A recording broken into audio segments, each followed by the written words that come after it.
유아나의 손가락이 마침내 멈췄을 때 노트북 화면의 커서는 마지막 단어 뒤에서 무심하게 깜빡이고 있었다. 지난 사흘 밤낮으로 그녀를 괴롭혔던 전략기획안 초안이 마침내 형태를 갖춘 순간이었다. SJ그룹의 인턴에게 맡겨진 일이라고는 믿기지 않을 정도의 무게감과 책임감이 그녀의 어깨를 짓눌렀다. 한숨을 내쉬자 탁한 공기가 폐부를 가득 채우는 듯했다. 형광등 불빛 아래에서 몇 시간이고 모니터를 응시한 탓에 눈이 뻑뻑하고 아렸다. 그녀는 자리에서 일어나 뻣뻣해진 목을 좌우로 돌렸다. 사무실은 이미 대부분의 직원들이 퇴근하여 정적에 휩싸여 있었다. 간간히 들려오는 서버 냉각팬 소리와 멀리서 들리는 도시의 소음만이 그녀가 이 거대한 빌딩에 홀로 남겨지지 않았음을 증명해 주었다. 창밖으로 보이는 서울의 야경은 수많은 별들이 지상으로 쏟아진 듯 화려했지만 지금의 하나에게는 그저 또 다른 피로감의 원천일 뿐이었다. 저 반짝이는 불빛 하나하나가 자신처럼 치열하게 살아가는 사람들의 흔적이라 생각하니 마음이 복잡해졌다. 가방을 챙겨 회사를 나서는 그녀의 발걸음은 무거웠다. 인턴 생활이 시작된 지 2달. 꿈에 그리던 SJ그룹의 일원이 되었다는 기쁨은 잠시뿐이었다. 현실은 냉혹한 정글과도 같았다. 최고의 인재들만 모인다는 이곳에서 살아남기 위해선 잠을 줄이고 밥 먹는 시간을 아껴가며 자신을 증명해야만 했다. 집으로 바로 가기에는 머릿속이 너무 복잡했다. 그녀는 잠시나마 학생 시절의 자유로움을 느끼고 싶어 회사 근처에 있는 모교인 한국대학교 학생들이 자주 찾는 카페로 향했다. 카페 문을 열자 따뜻한 커피 향과 함께 사람들의 웅성거림이 그녀를 맞았다. 시험 기간이라도 되는 듯. 대부분의 테이블에는 학생들이 노트북이나 두꺼운 전공 서적을 펼쳐놓고 있었다. 익숙한 풍경에 하나의 긴장된 마음도 조금은 누그러졌다. 빈자리를 찾아 주위를 둘러보던 그녀의 시선이 창가 쪽 구석에 앉아있는 한 남자에게 멈췄다. 그는 회색 후드티에 청바지를 입은 어디서나 볼 수 있는 평범한 대학생의 모습이었다. 그는 창밖을 무심히 바라보고 있었지만 그 옆모습에서 어딘지 모를 깊이와 고요함이 느껴졌다. 남자의 앞에 놓인 것은 전공 서적이 아닌 낡은 가죽 표지의 고전 소설책 한 권이었다. 이 소란스러운 공간 속에서 홀로 다른 세계에 있는 듯한 그의 모습이 하나의 뇌리에 깊게 박혔다. 마침 그의 맞은편 자리가 비어 있었고 다른 빈자리는 보이지 않았다. 하나는 잠시 망설이다가 이내 그쪽으로 발걸음을 옮겼다. 그녀는 그저 조용히 커피를 마시며 복잡한 머리를 식히고 싶을 뿐이었다. 하나가 조심스럽게 다가가 물었다. 저기, 죄송한데 여기 앉아도 될까요? 남자는 천천히 고개를 돌려 그녀를 바라보았다. 그의 시선은 놀라울 정도로 차분하고 깊었다. 쌍꺼풀 없는 눈매는 날카로우면서도 부드러운 인상을 주었고 별다른 표정 변화 없이도 상대방을 집중시키는 힘이 있었다. 그는 잠시 하나를 응시하더니 이내 희미한 미소와 함께 고개를 끄덕였다. 네, 앉으세요. 어차피 저도 곧 일어나려던 참이라서요. 그의 목소리는 생각보다 낮고 부드러웠다.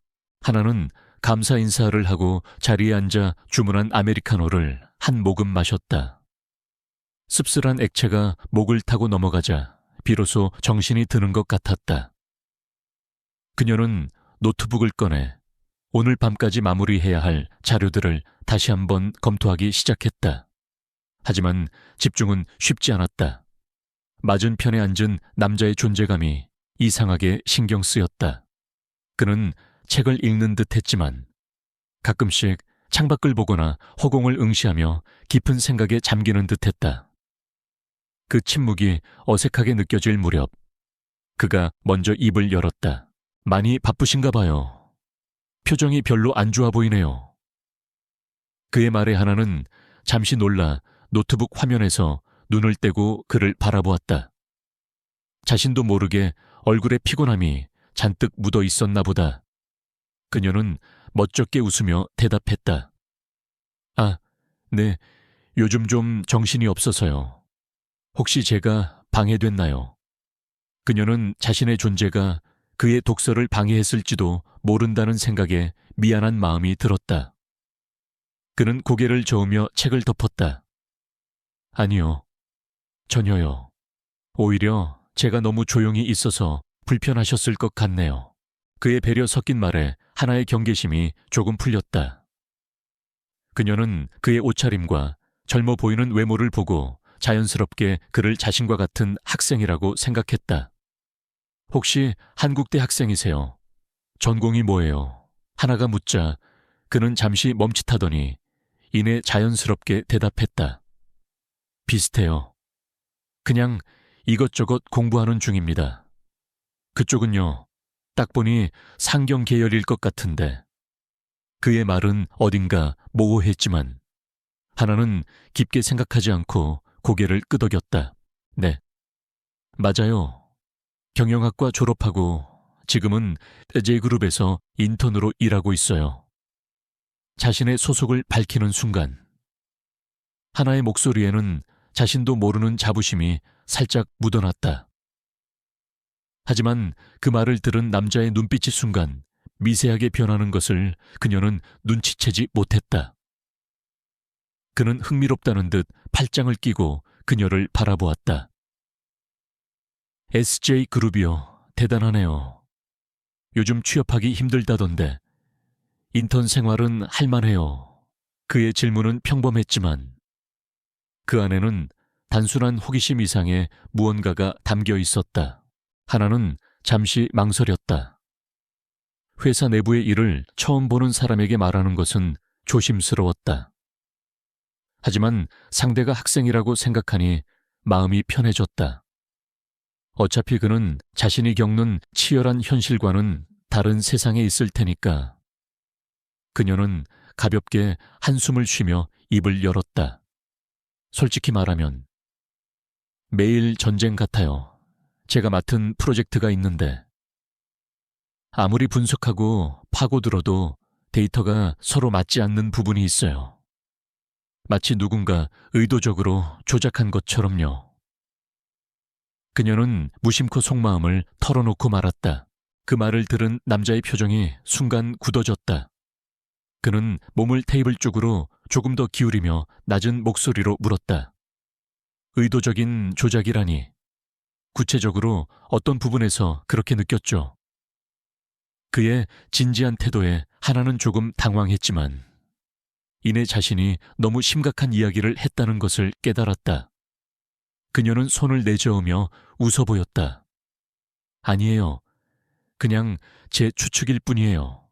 제가 아직 경험이 부족해서 그런 거겠죠. 괜히 이상한 소리를 했네요.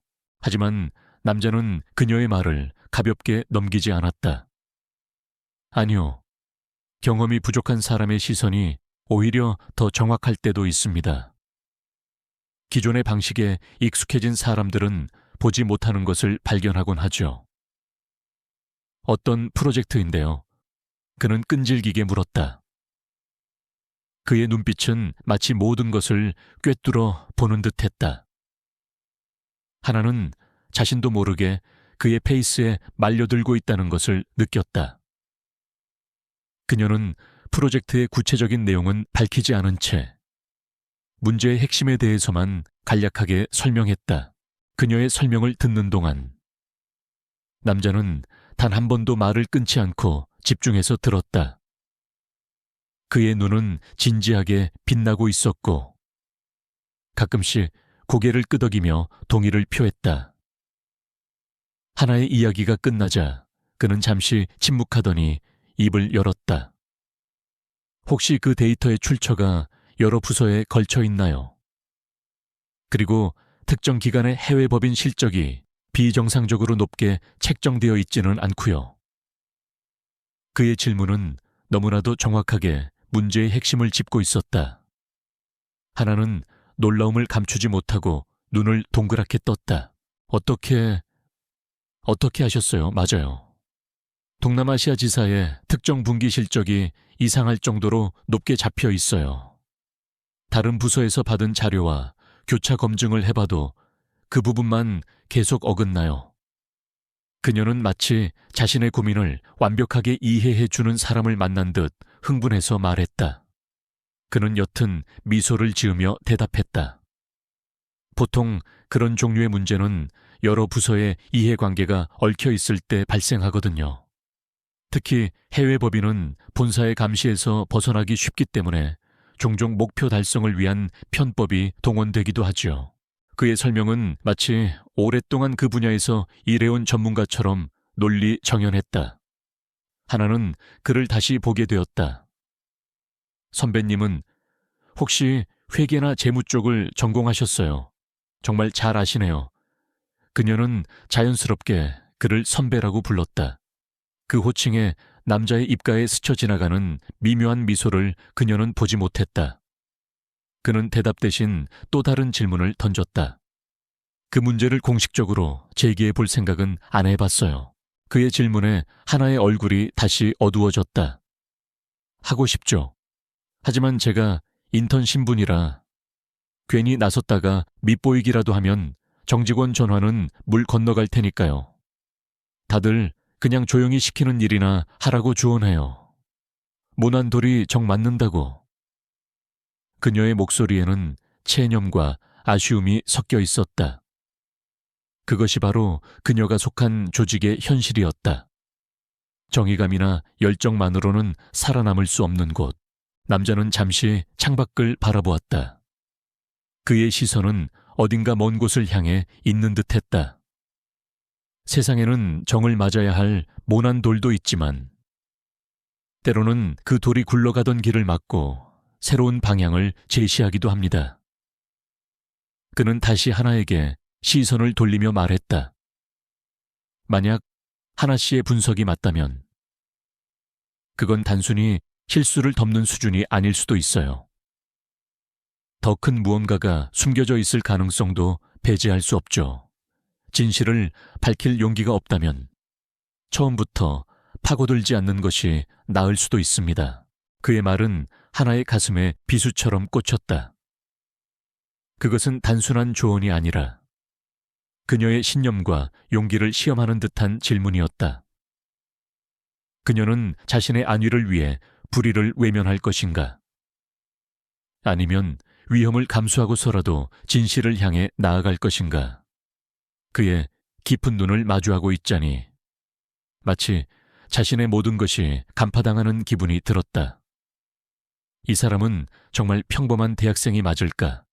잠시 그런 의문이 스쳐 지나갔지만 그녀는 이내 고개를 저었다. 아마도 책을 많이 읽어 생각이 깊은 사람이겠지. 대화는 다시 일상적인 주제로 돌아갔다. 하지만 한번 생긴 어색함과 긴장감은 쉽게 사라지지 않았다. 남자는 더 이상 회사의 일에 대해 묻지 않았고 하나 역시 섣불리 말을 꺼내지 않았다. 잠시 후 남자가 자리에서 일어나며 말했다. 이제 정말 가봐야겠네요. 덕분에 즐거운 시간이었습니다. 하나도 자리에서 일어나며 인사를 건넸다. 아니에요. 제가 더 감사하죠. 덕분에 머릿속이 좀 정리된 것 같아요. 정말 고마웠어요. 선배님, 남자는 그저 가볍게 고개를 끄덕여 보이고는 카페를 나섰다. 그의 뒷모습이 인파 속으로 사라지는 것을 보며 하나는 오늘 만난 이 이상한 선배에 대해 생각했다. 그는 이름도 정확한 신분도 알려주지 않았지만 짧은 대화만으로도 그녀에게 강렬한 인상을 남겼다. 그의 조언은 그녀의 마음속에 작은 불씨를 지폈다. 어쩌면, 정말 어쩌면 이대로 물러서면 안 될지도 모른다는 생각이었다. 그녀는 다시 자리에 앉아 노트북을 열었다. 화면 속 숫자들은 더 이상 무의미한 배열이 아니었다. 그것은 그녀가 풀어야 할 거대한 수수께끼처럼 보였다. 한편 카페를 나선 권지혁은 주머니에서 휴대폰을 꺼내 누군가에게 전화를 걸었다. 신호음이 몇 번 울리지 않아 이 익숙한 목소리가 들려왔다. 네. 도련님. 지혁의 충직한 비서인 김 실장이었다. 지혁의 목소리는 카페 안에서의 부드러움과는 달리 차갑고 단호한 기운을 띠고 있었다. 김 실장, 전략기획팀의 인턴 유하나에 대해 알아봐 주오. 그리고 동남아시아 법인의 최근 3년간 실적 보고서 원본을 내 사무실로 가져와. 아무도 모르게. 전화를 끊은 지혁은 잠시 멈춰서서 자신이 방금 나온 카페를 돌아보았다. 유리창 너머로 한 인턴 사원이 노트북 화면에 집중하고 있는 모습이 보였다. 그는 그녀가 그저 평범한 인재라고 생각했다. 하지만 그녀는 그의 예상을 뛰어넘었다. 그녀는 SJ그룹의 깊은 곳에 골마있는 상처를, 그 누구도 건드리지 못했던 부분을 정확히 짚어내고 있었다. 권지혁의 입가에 차가운 미소가 걸렸다. 아버지가 자신에게 회사를 맡기기 전 내부의 부정을 먼저 정리하라고 한 이유를 이제야 알 것 같았다. 그리고 그 시작점에 유하나라는 예상치 못한 변수가 나타난 것이다. 다음 날 아침, 유하나는 평소보다 조금 더 무거운 몸을 이끌고 SJ그룹의 거대한 로비로 들어섰다. 어젯밤 카페에서 만났던 의문의 선배와의 대화가 계속해서 뇌리를 맴돌았다. 그의 날카로운 통찰력과 의미심장한 조언은 혼란스러웠던 그녀의 마음에 작은 파문을 일으켰다. 어쩌면 이건 단순히 인턴으로서의 과제가 아니라 자신의 신념을 증명해야 하는 시험일지도 모른다는 생각이 들었다. 그녀는 결심한 듯 입술을 굳게 다물고 엘리베이터에 올랐다. 전략기획팀 사무실에 도착하자마자 박 팀장의 내선 전화가 울렸다. 유하나 씨, 잠깐 내 방으로 좀 들어와요. 평소와 다름없는 딱딱한 목소리였지만 그 안에 숨겨진 미묘한 가시를 하나는 느낄 수 있었다. 그녀는 잠시 심호흡을 하고 그의 사무실 문을 노크했다. 박 팀장은 값비싼 원목 책상 뒤에 앉아 서류를 검토하는 척하며 그녀를 흘깃 쳐다볼 뿐이었다. 그의 사무실은 그의 성격을 그대로 보여주는 듯 한치의 흐트러짐 없이 깔끔했지만 어딘지 모르게 차가운 기운이 감돌았다. 앉아요. 그가 턱짓으로 의자를 가리켰다. 하나가 자리에 앉자 그는 들고 있던 서류를 책상 위로 던지듯 내려놓았다. 서류 묶음의 표지에는 프로젝트 아발론 재검토 및 신규 사업 모델 발굴 보고서라는 제목이 적혀 있었다. 하나는 그 제목을 보는 순간 심장이 내려앉는 것을 느꼈다. 프로젝트 아발론은 5년 전 SJ그룹이 야심차게 추진했다가 천문학적인 손실만 남기고 처참하게 실패한 업계 전체에서도 유명한 프로젝트였다. 회사의 흑역사나 다름없는 그것을 다시 꺼내든 의도가 뻔히 보였다. 박 팀장은 입가에 교활한 미소를 띠며 말했다. 유하나 씨, 능력이 출중하다는 얘기를 많이 들었어요. 그래서 특별히 중요한 임무를 하나 맡기려고 합니다.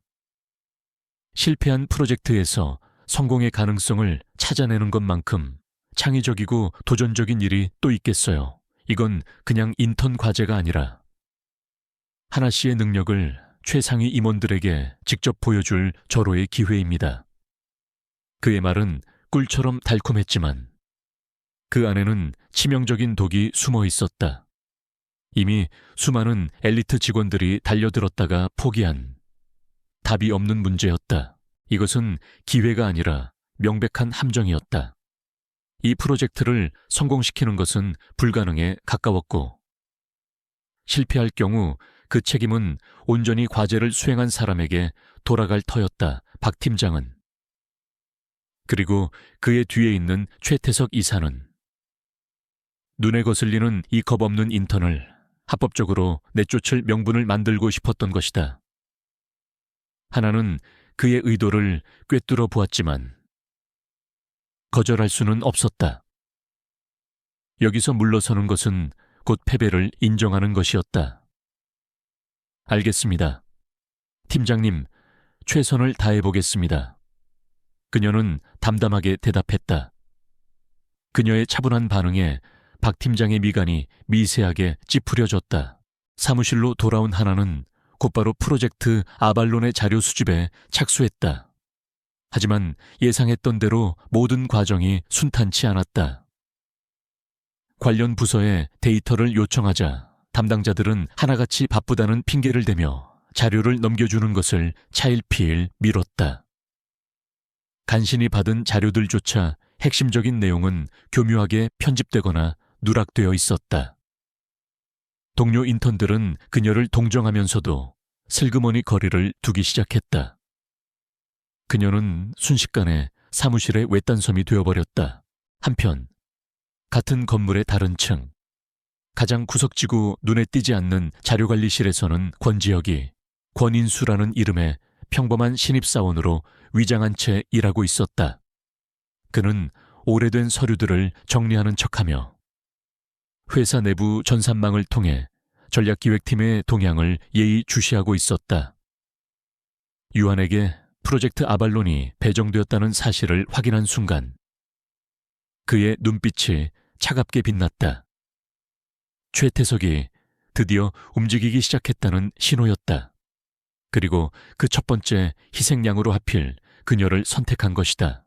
지혁은 일부러 낡은 서류 카트를 끌고 전략기획팀 사무실 복도를 지나갔다. 유리벽 너머로 보이는 하나의 모습은 위태로워 보였다.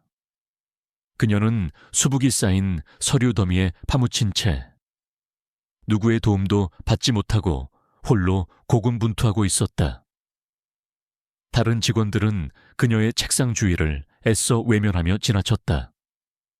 그 광경을 지켜보는 지혁의 마음속에서 차가운 분노가 일었다. 이것이 바로 그가 바꾸고 싶었던 SA그룹의 현실이었다.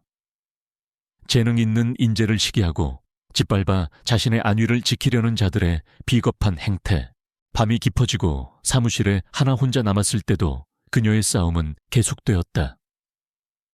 그녀는 공식적인 보고서의 데이터가 아닌 그 이면에 숨겨진 날것의 정보를 찾아 헤맸다.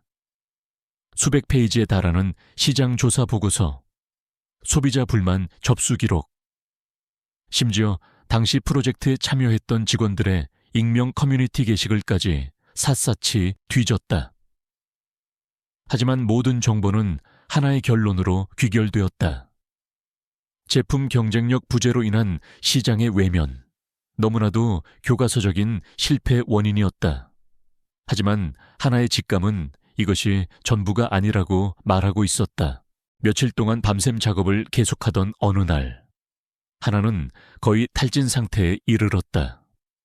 그녀는 잠시 머리를 식히기 위해 탕비실로 향했다. 그때 자료관리실에 권인수가 서류 카트를 끌고 그녀의 옆을 지나쳤다.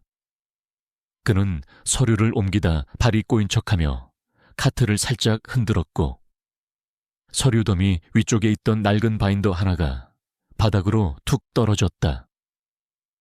아, 죄송합니다. 그가 허둥지둥 바인더를 주워 올렸다. 그 짧은 순간 하나의 눈에 바인더의 낡은 표지에 붙어있는 라벨이 들어왔다. 2015년 3분기 물류 효율성 감사 보고서. 그것은 프로젝트 아발론과는 전혀 상관없어 보이는 아주 사소한 해프닝이었다. 하지만 그날 밤 자료의 산속에서 길을 잃고 헤매던 하나의 머릿속에 그 바인더의 제목이 불현듯 떠올랐다.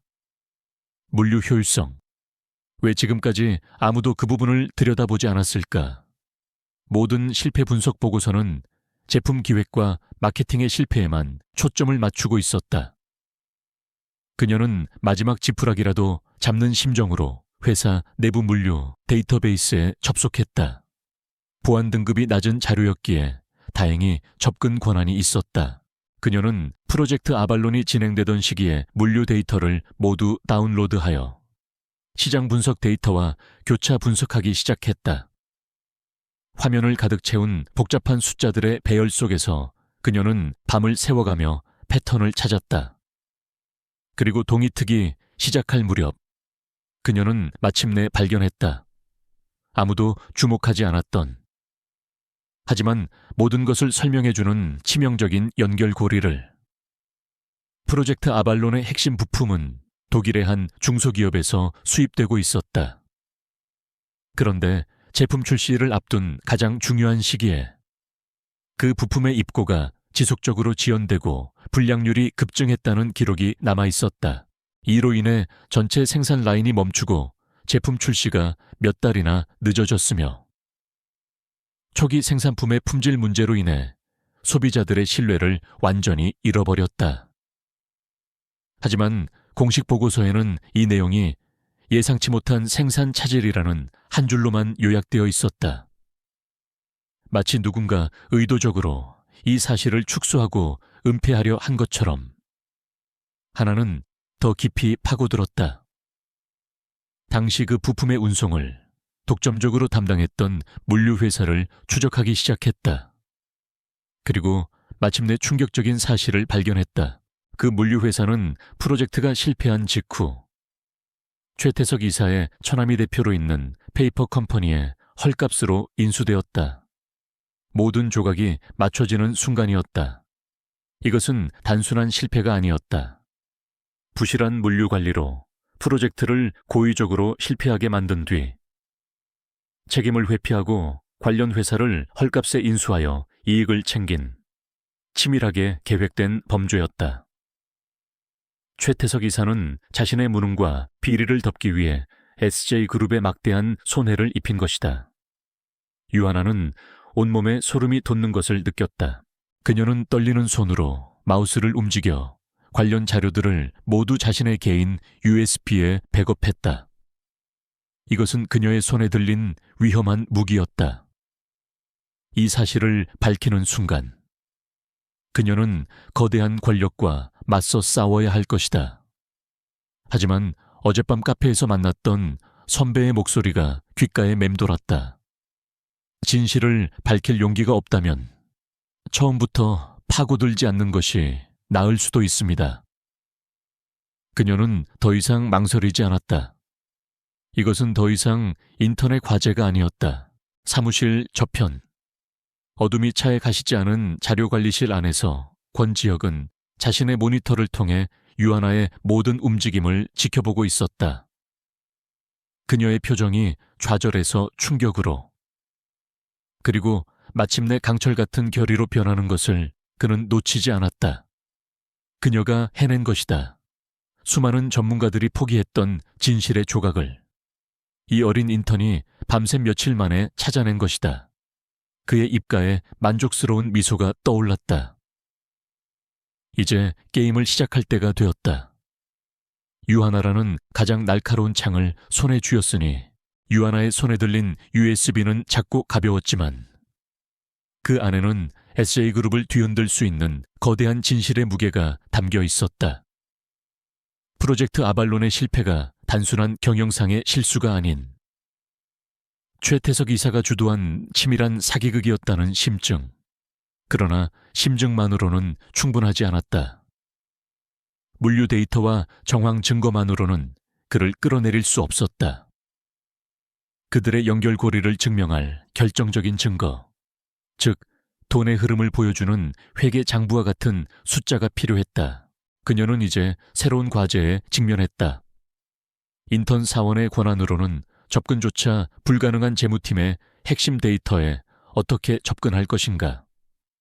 다음 날, 그녀는 프로젝트 아발론의 비용 정산 내역을 재검토해야 한다는 명목으로 재무팀의 관련 자료를 정식으로 요청했다.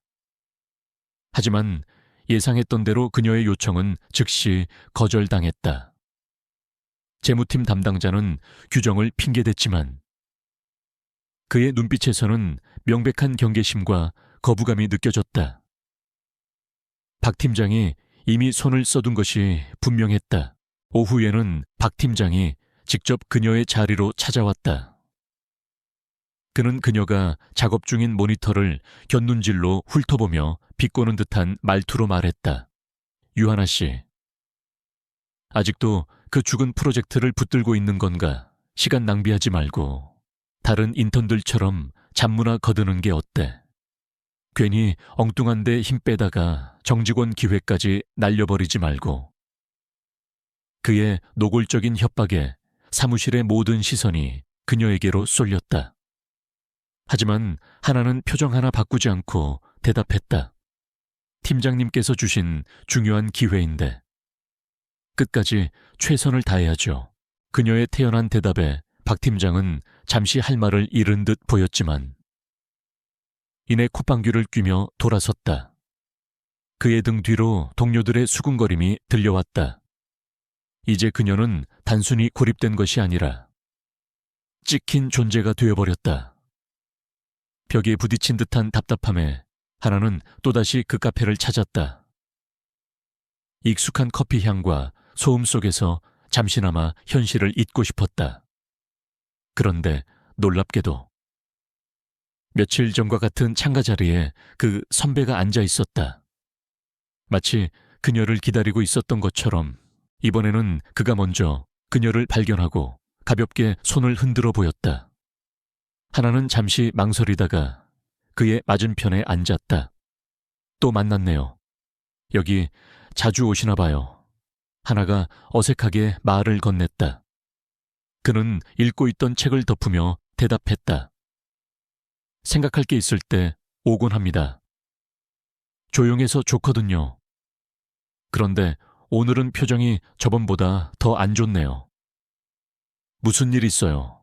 그의 다정한 질문에 하나는 순간 마음속 이야기를 털어놓고 싶은 충동을 느꼈지만 가까스로 참아냈다. 대신 그녀는 가상의 상황을 만들어 질문하기로 했다. 선배님은 아는 게 많으시니 혹시 이런 건 어떻게 생각하세요? 그녀는 최대한 아무렇지 않은 척하며 말을 이었다. 만약에 아주 큰 회사에서 누군가 부정한 방법으로 이익을 챙기고 그걸 숨기려고 한다면 보통 어떤 방법을 사용할까요? 예를 들어 회사 돈을 빼돌려서 다른 회사를 인수하는 것처럼요. 그런 돈의 흔적은 어떻게 감출 수 있을까요? 그녀의 질문에 그의 눈빛이 순간 날카로워졌지만 그는 곧 평소의 차분한 표정으로 돌아왔다. 그는 잠시 생각에 잠기는 듯 천장을 바라보더니 입을 열었다. 흥미로운 가정이네요. 그의 목소리는 낮고 진지했다. 거대한 자금의 흐름을 완벽하게 숨기는 건 불가능합니다. 돈은 거짓말을 하지 않으니까요. 다만 다른 이름으로 둔갑시킬 수는 있죠.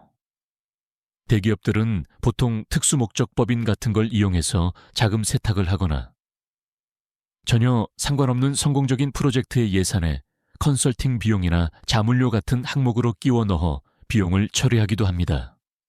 아무도 성공한 프로젝트의 장부를 꼼꼼히 들여다보려고 하지 않으니까요. 문제의 흔적은 보통 가장 빛나는 곳 아래에 숨어있는 법이죠. 그의 설명은 하나의 머릿속을 강타하는 듯했다. 가장 빛나는 곳. 그녀는 지금까지 실패한 프로젝트 아발론에만 매달려 있었다. 하지만 만약 그 자금의 출처가 전혀 다른 곳이라면 그녀는 자신도 모르게 탄성을 내뱉었다.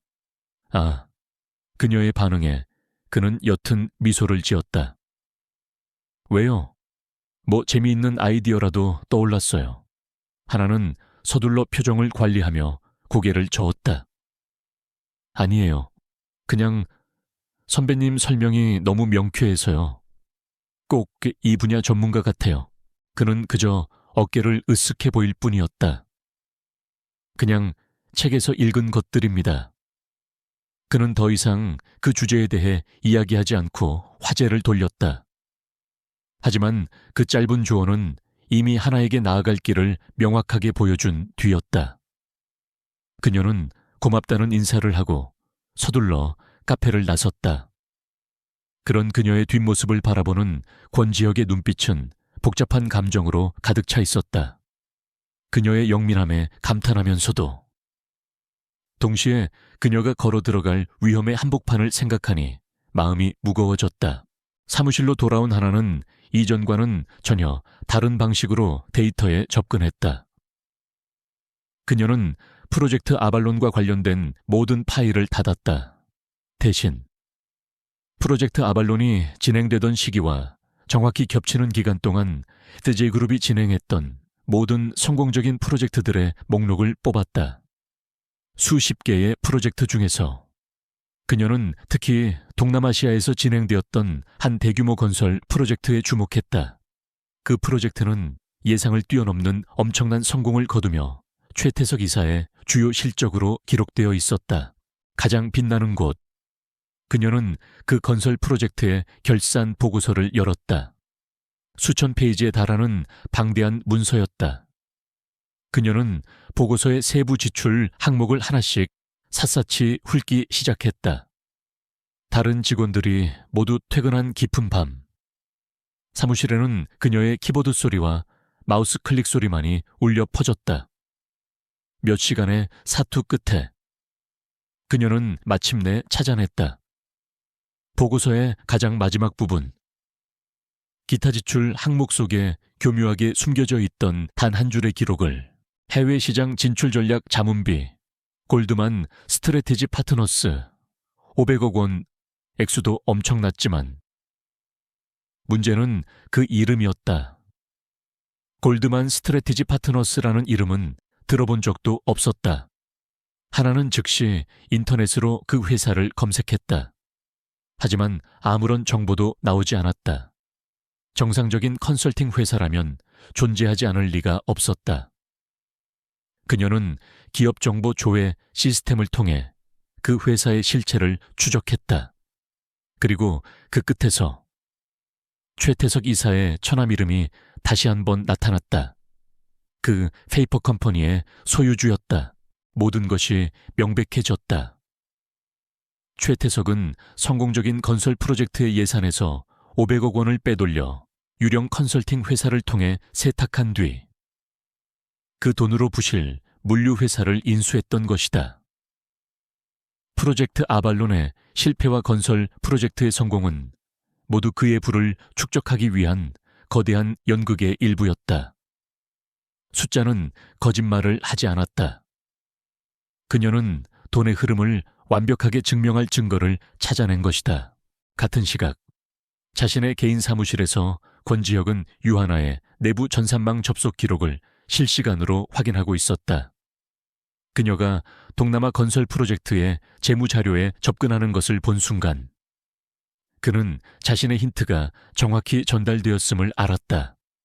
그리고 마침내 그녀가 골드만 스트래티지 파트너스의 실체를 파악해내는 것을 지켜보며 그는 나지막이 감탄사를 내뱉었다. 하지만 동시에 그는 즉시 행동에 나섰다. 그는 자신의 권한을 이용해 지난 몇 시간 동안의 유하나의 모든 서버 접속, 로그와 검색 기록을 영구적으로 삭제했다. 그녀가 남긴 디지털 발자국을 깨끗이 지워버린 것이다. 그녀를 보호하기 위한 최소한의 조치였다. 하나는 모든 증거 자료를 USB에 정리하며 창밖을 바라보았다. 서울의 야경은 여전히 아름다웠지만 이제 그녀에게는 다르게 보였다. 저 화려한 불빛 아래에 얼마나 많은 거짓과 탐욕이 숨겨져 있을까. 그녀는 더 이상 SJ그룹의 평범한 인턴이 아니었다. 거대한 악의 실체를 목격했고 그 심장을 향한 비수를 손에 쥔 유일한 사람이었다. 두려움과 함께 알 수 없는 사명감이 온몸을 휘감았다. 이제 이 칼을 어떻게 휘두를 것인지 결정해야 했다. SJ그룹 본사 최고층에 위치한 최태석 이사의 사무실은 도시 전체를 발 아래에 둔 듯한 압도적인 전망을 자랑했다. 최고급 가죽 소파와 현대 미술 작품들로 채워진 공간은 그의 지위와 권력을 노골적으로 과시하고 있었다. 최태석은 거대한 통유리창 앞에 서서 팔짱을 낀 채 서울의 스카이라인을 내려다보고 있었다. 그의 얼굴에는 모든 것을 손에 넣은 자의 오만함과 여유가 가득했다. 그때 그의 충실한 수하인 박 팀장이 조심스럽게 사무실 문을 열고 들어왔다. 이사님, 부르셨습니까? 박 팀장의 목소리에는 평소의 교활함 대신 긴장감이 서려 있었다. 최태석은 돌아보지도 않은 채 물었다. 그 인턴. 유하나 말이야. 아직도 프로젝트 아발론에 대한 미련을 못 버리고 있나. 그의 목소리는 지극히 평온했지만 그 안에 담긴 냉기는 박 팀장의 등골을 서늘하게 만들기에 충분했다. 박 팀장은 마른 침을 삼키며 보고했다. 그게 이상합니다. 최근에는 프로젝트 아발론 관련 자료는 거의 들여다보지 않고 엉뚱하게도 5년 전 동남아 건설 프로젝트 자료에 접근한 기록이 있습니다. 그 말에 최태석이 천천히 몸을 돌렸다. 그의 눈빛은 더 이상 여유롭지 않았다. 순간 그의 뇌리를 스쳐 지나가는 불길한 예감. 동남아 건설 프로젝트는 그의 가장 큰 성공 신화이자 동시에 그의 가장 추악한 비밀이 묻혀있는 곳이었다. 뭐라고 일개 인턴이 거길 왜 들여다본단 말인가 그는 믿을 수 없다는 듯 되물었다. 박 팀장은 고개를 숙인 채 대답했다. 저도 그게 의문입니다. 일단 모든 관련 데이터베이스에 대한 접근 권한을 차단해 두었습니다. 최태석은 잠시 무언가 골똘히 생각하더니 이내 입가에 경멸적인 미소를 띄었다. 겨우 인턴 하나가 뭘 안다고. 아마 우연히 무언가를 발견했겠지. 쥐새끼 한 마리가 곡간을 기웃거리는 것뿐이야. 그는 그렇게 스스로를 안심시켰다. 하지만 그는 만에 하나의 가능성도 용납하지 않는 치밀한 인간이었다. 박 팀장, 이제부터 그 아이를 그냥 지켜만 봐서는 안 되겠어. 숨도 못 쉴 정도로 압박해서 스스로 무너지게 만들어. 그리고 그 애가 지금까지 뭘 알아냈는지 그 결과물을 전부 빼앗아와. 그날 이후 유아나를 향한 압박은 이전과는 차원이 다른 수준으로 거세졌다. 그것은 더 이상 은근한 따돌림이나 무시가 아니었다. 명백한 적의를 품은 조직적인 괴롭힘이었다. 그녀가 밤새워 작업한 보고서, 파일은 다음날 아침이면 알 수 없는 오류로 손상되어 있거나 서버에서 감쪽같이 사라졌다. 그녀의 컴퓨터는 시도 때도 없이 다운되었고 IT 지원팀에 요청해도 원인을 알 수 없다는 대답만 돌아왔다. 모든 것이 교묘하게 그녀의 업무를 방해하고 있었다. 박 팀장은 산더미 같은 잡무를 그녀에게 떠넘겼다. 지난 10년간의 신문 기사를 스크랩해서 시장 동향을 분석하라는 등 누구도 거들떠보지 않는 무의미하고 시간만 낭비하는 일들이었다. 그녀가 잠시라도 다른 생각을 할 틈을 주지 않으려는 속셈이었다. 그는 사무실 전체가 들으라는 듯 큰 소리로 그녀를 질책했다. 유하나 씨. 아직도 그런 걸 붙잡고 있나 그러니 인턴 수준을 벗어나지 못하는 거야. 그의 모욕적인 언사는 비수가 되어 그녀의 가슴에 박혔다. 하나는 거대한 벽에 둘러싸인 듯한 무력감을 느꼈다. 수면 부족과 극심한 스트레스로 머리는 깨질 듯 아팠고 온몸의 신경이 날카롭게 곤두섰다. 하지만 그녀는 무너지지 않았다. 오히려 최태석과 박 팀장의 비열한 공격은 그녀의 투지를 더욱 불태웠다. 그들이 이렇게까지 나온다는 것은 자신이 진실의 핵심에 아주 가까이 다가갔다는 명백한 증거였다. 그녀는 전략을 바꾸기로 했다. 그들 앞에서는 완전히 패배한 척, 모든 의지를 잃어버린 인턴을 연기하기로 한 것이다. 그녀는 박 팀장이 던져주는 무의미한 잡무들을 묵묵히 수행했다. 밤늦게까지 사무실에 남아 신문 기사를 오리고 붙이며 지치고 절망한 표정을 연기했다. 동료들은 그녀를 보며 결국 저렇게 꺾이는구나 하고 혀를 찼다. 하지만 아무도 몰랐다. 사무실에서는 영혼 없는 인턴을 연기하는 그녀가 집에 돌아가서는 개인 노트북으로 암호화된 USB에 담긴 증거들을 분석하며 방역의 칼날을 갈고 있다는 사실을 그녀는 그들의 감시망 안에서 완벽하게 자신을 숨기고 있었다. 며칠이 지나자 박 팀장은 그녀가 완전히 의지를 상실했다고 판단했다. 이제 남은 것은 그녀가 그동안 무엇을 알아냈는지 확인하고 그 증거를 빼앗는 것이었다. 그는 하나에게 프로젝트 아발론에 대한 최종 보고서를 제출하라고 지시했다. 그녀가 발견한 것이 무엇이든 그 보고서에 담겨 있을 것이라 생각한 것이다. 하지만 하나는 그들의 의도를 이미 간파하고 있었다. 그녀는 밤을 새워 그들이 원하는 대로 제품 경쟁력 부재라는 결론이 담긴 아주 그럴듯하지만 아무런 내용도 없는 껍데기 보고서를 만들어냈다. 한편 자료관리실의 권지혁은 그녀를 둘러싼 모든 상황을 불안하게 지켜보고 있었다.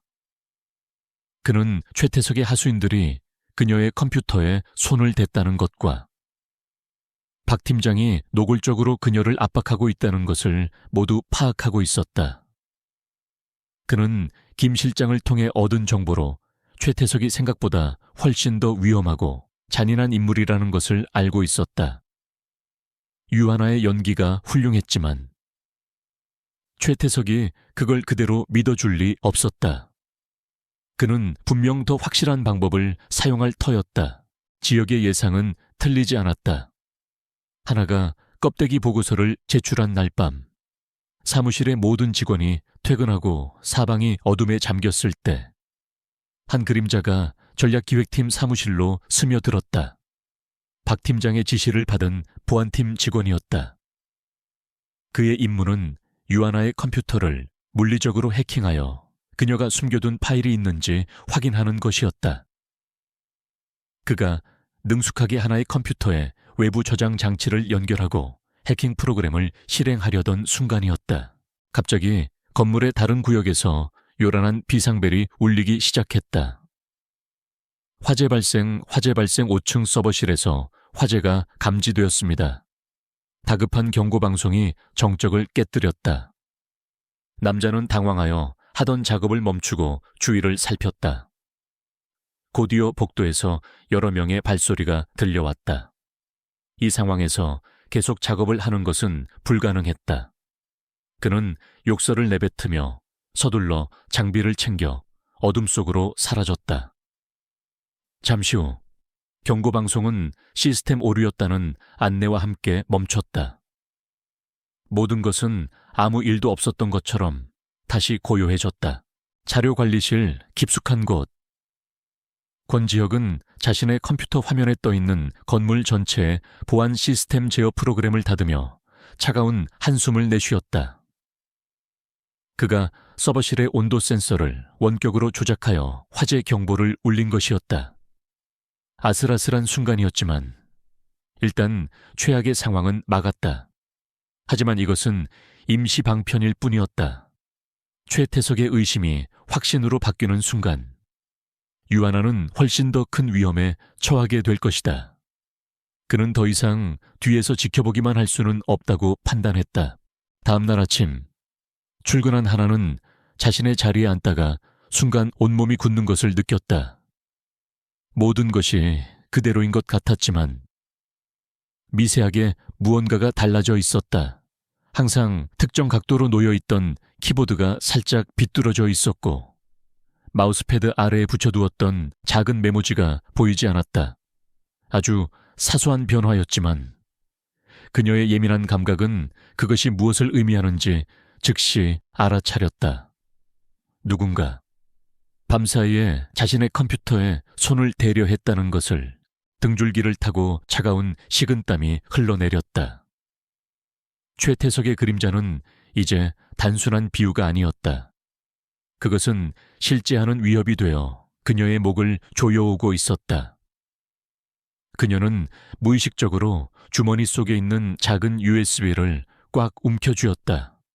이것을 지키기 위해서, 그리고 이 모든 것을 끝내기 위해서. 그녀는 이제 더 이상 혼자 싸울 수 없다는 것을 깨달았다. 그녀에게는 도움이 필요했다. 어쩌면.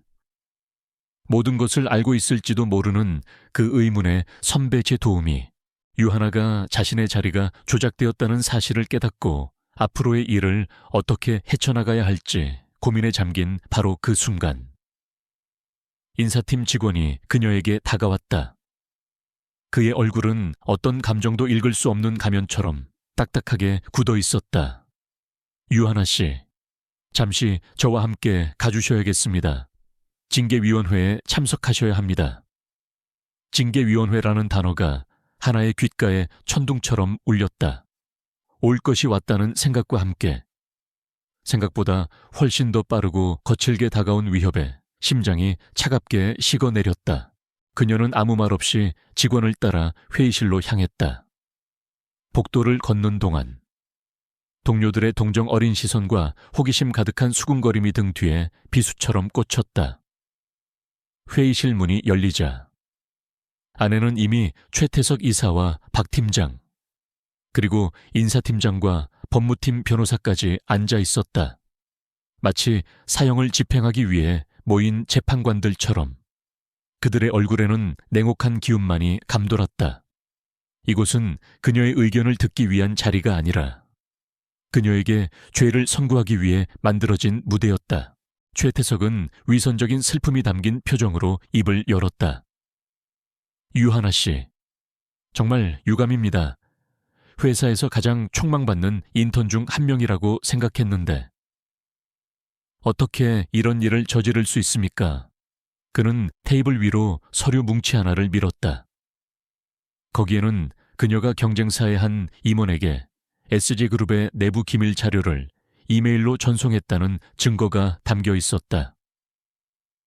발신 IP 주소는 명백히 그녀의 것이었고 이메일에는 프로젝트 아발론 보고서를 가장한 기밀 첨부 파일이 포함되어 있었다. 완벽하게 조작된 함정이었다. 박 팀장이 옆에서 거들었다. 저희는 유하나 씨가 제출한 부실한 보고서를 보고 의심을 품었습니다. 그래서 조사를 진행했더니 이런 끔찍한 배신 행위를 발견하게 된 겁니다. 회사의 신뢰를 악용하여 자신의 이익을 챙기려 한 파렴치한 산업 스파이 행위입니다. 그의 목소리는 분노로 가득 차 있었지만 그의 눈은 승리감에 취해 번들거리고 있었다. 그들은 그녀의 성실함을 역이용하여 그녀를 범죄자로 몰아가고 있었다. 하나는 눈앞이 캄캄해지는 것을 느꼈다. 하지만 이대로 무너질 수는 없었다. 그녀는 떨리는 목소리를 가다듬고 차분하게 반박하기 시작했다. 사실이 아닙니다. 저는 그런 이메일을 보낸 적이 없습니다. 누군가 제 컴퓨터에 접근해서 조작한 것입니다. 바로 어젯밤 제 자리에 누군가 침입한 흔적을 발견했습니다.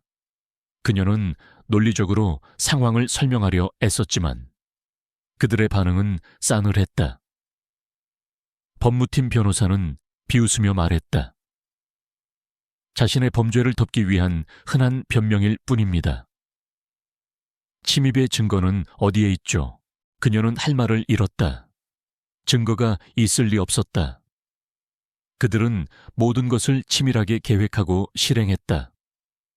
그녀가 하는 모든 말은 궁지에 몰린 범죄자의 발악으로 치부될 뿐이었다.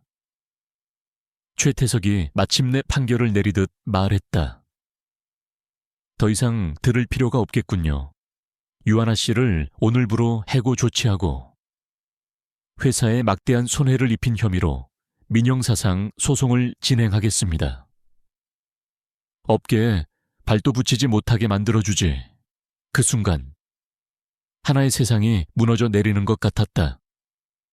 거대한 조직 앞에서 개인은 얼마나 무력한 존재인지 뼈저리게 실감했다. 바로 그때였다. 굳게 닫혀있던 회의실 문이 아무런 노크도 없이 벌컥 열렸다. 모든 사람의 시선이 문 쪽으로 쏠렸다. 그곳에는 얼마 전까지 그녀가 선배라고 불렀던 남자, 권지혁이 서 있었다. 하지만 그의 모습은 더 이상 후드티를 입은 평범한 대학생이 아니었다. 그의 몸에 완벽하게 맞는 최고급 슈트는 그의 넓은 어깨와 다부진 체격을 더욱 돋보이게 했고, 평소의 부드러운 미소는 온데간데 없이 얼음장처럼 차가운 표정이 그 자리를 대신하고 있었다. 그의 존재감만으로도 회의실의 공기가 달라졌다. 최태석이 당황하여 소리쳤다. 당신 누군데 함부로 들어오는 거야. 여긴 외부인 출입 금지 구역이야 하지만 지혁은 그를 거들떠보지도 않았다. 그의 뒤를 따라. SJ그룹의 모든 임직원들이 얼굴을 아는 두 명의 인물이 더 들어섰다. 한 명은 그룹 회장의 그림자라고 불리는 김 비서실장이었고, 다른 한 명은 국내 최고 로펌의 대표 변호사이자 회장의 개인 법률 고문이었다. 그들의 등장은 회의실 안의 모든 사람들을 충격과 혼란에 빠뜨렸다. 김 비서실장이 한 걸음 앞으로 나서며 최태석을 향해 얼음처럼 차가운 목소리로 말했다. 최태석 이사님, 아직 인사를 못 나누신 것 같군요. 이쪽은 그룹 미래전략 본부장이시자 권오현 회장님의 외아들이신 권지혁 본부장님이십니다. 그 소개가 끝나는 순간 회의실 안에는 숨막히는 정적이 흘렀다. 최태석과 박 팀장의 얼굴은 새하얗게 질려버렸다. 방금 자신들이 파멸시키려 했던 인터넷 편을 들어주러 온 남자가 이 거대한 그룹의 주인이 될 유일한 상속자라니 현실감이 느껴지지 않았다. 하나 역시 마찬가지였다. 그녀는 자신의 눈을 의심하며 지혁을 바라보았다. 대학 선배인 줄 알았는데 사실은 10살 많은 재벌 상속자. 모든 것이 거짓이었다. 우연을 가장한 만남, 의미심장했던 조언들, 그리고 그의 정체. 모든 퍼즐 조각이 맞춰지면서 거대한 그림이 드러났다. 그가 자신에게 접근했던 것은 결코 우연이 아니었다. 충격과 함께 이루 말할 수 없는 배신감이 그녀의 온몸을 덮쳤다.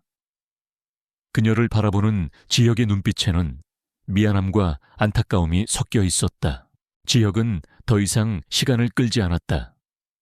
그는 성큼성큼 걸어와 테이블 위에 놓인 조작된 증거 서류를 집어들었다. 경멸적인 시선으로 한번 훑어본 그는 서류를 그대로 쓰레기통에 던져버렸다. 그리고 최태석을 향해 몸을 돌렸다. 그의 목소리는 분노로 낮게 깔려 있었다. 최 이사, 당신의 저급한 연극은 이제 끝났소. 유하나 씨의 이메일이 조작되었다는 증거는 이미 서버 원본 기록으로 확보했으니 그런 쓰레기로 더 이상 시간 낭비하지 맙시다. 그는 말을 이었다. 그의 시선은 이제 한 마리의 뱀처럼 최태석의 목을 조이고 있었다. 내가 정말 궁금한 건 다른 겁니다. 5년 전 실패로 끝난 프로젝트 아발론, 그리고 골드만 스트래테지 파트너스라는 유령 회사, 이 이름들을 들으니 뭔가 떠오르는 게 없으신가? 골드만 스트래테지 파트너스. 그 이름이 지혁의 입에서 나오는 순간 최태석의 마지막 남은 이성마저 무너져 내렸다. 그는 다리가 풀린 듯 의자에 주저앉아 버렸다. 모든 것이 끝났다는 것을 직감한 것이다. 회의실의 권력 구도는 순식간에, 그리고 폭력적으로 역전되었다. 조금 전까지만 해도 절대 권력자처럼 행세하던 최태석은 이제 사형 선고를 기다리는 죄인이나 다름없었다. 모든 소란의 중심에서 유하나는 오직 권지혁만을 바라보고 있었다. 자신을 구해준 은인이자 동시에 자신을 가장 완벽하게 속인 남자. 그의 진짜 모습은 무엇일까? 막이 내린 줄 알았던 무대 위로 훨씬 더 거대하고 복잡한 새로운 드라마의 막이 오르고 있었다. 최태석과 박 팀장이 영혼이 빠져나간 듯한 얼굴로 보안팀 직원들에게 끌려나가자 회의실 안에는 무거운 침묵만이 남았다. 방금 전까지 유하나를 심판하던 인사팀장과 법무팀 변호사는 어쩔 줄 몰라 하며 권지혁의 눈치만 살폈다. 지혁은 그들에게 아무런 관심도 없다는 듯 차갑게 말했다. 오늘 있었던 일에 대해서는 추후 다시 논의하겠습니다. 일단 모두 나가보시죠. 그의 말에 그들은 기다렸다는 듯 황급히 자리에서 일어나 거의 도망치듯 회의실을 빠져나갔다. 순식간에 넓은 회의실에는 지혁과 하나, 그리고 묵묵히 그의 뒤를 지키고 서 있는 김 비서실장, 이렇게 세 사람만 남았다. 조금 전까지의 폭풍 같던 상황이 거짓말처럼 느껴질 정도로 공간은 고요했다. 지혁은 굳어있는 하나를 향해 천천히 다가갔다. 그의 얼굴에는 아까의 냉혹함 대신 복잡하고 미안한 감정이 떠올라 있었다.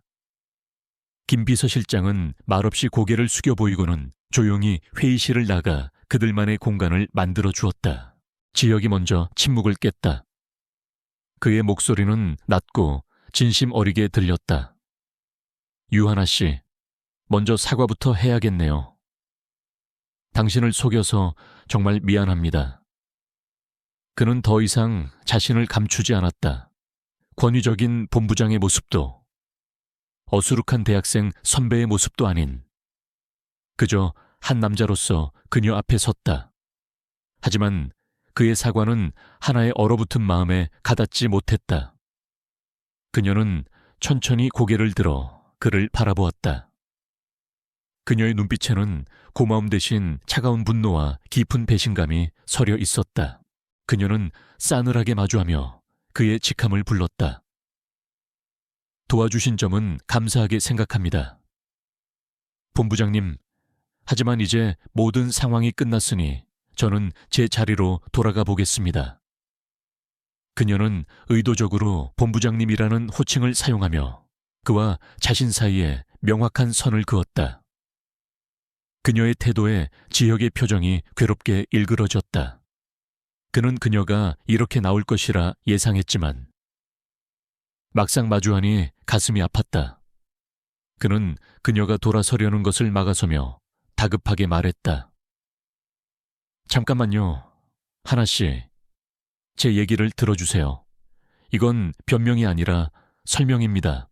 하나는 걸음을 멈췄지만 여전히 그에게 등을 보인 채였다. 그녀의 목소리는 칼날처럼 날카로웠다. 설명이라고요. 모든 게 연극이었잖아요.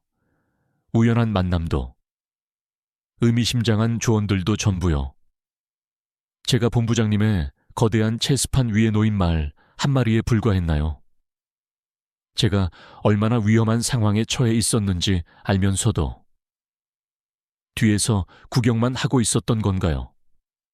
그녀의 말 하나하나가 비수가 되어 그의 심장에 박혔다. 그의 침묵이 그녀를 더욱 비참하게 만들었다. 지혁은 잠시 말을 잇지 못했다. 그녀의 비난은 모두 사실이었기 때문이다. 그는 깊은 한숨을 내쉰 뒤 어렵게 입을 열었다.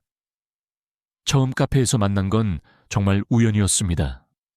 하지만 당신이 SJ그룹 인턴이라는 걸 알게 된 순간부터, 그리고 당신이 회사의 문제점을 정확히 꿰뚫어 보는 것을 본 순간부터 나는 당신을 주목하기 시작했습니다. 나는 오랫동안 회사 내부의 부패를 조사하고 있었고, 당신은 내가 찾던 사람, 즉 진실을 볼 줄 아는 용기 있는 사람이었으니까요. 그는 한 걸음 더 다가가 그녀의 앞에서 섰다. 당신을 위험에 빠뜨릴 생각은 추호도 없었습니다. 최태석이 그렇게 빨리, 그리고 그렇게 비열하게 나올 줄은 몰랐던 겁니다. 그건 명백한 제 불찰입니다. 당신이 위험에 처했을 때 더 일찍 나서지 못한 것, 그래서 당신이 오늘과 같은 굴욕을 겪게 만든 것, 모두 제 책임입니다. 정말 미안합니다. 그의 진심 어린 사과에 하나의 단단했던 방어막이 아주 조금 흔들리는 듯했다.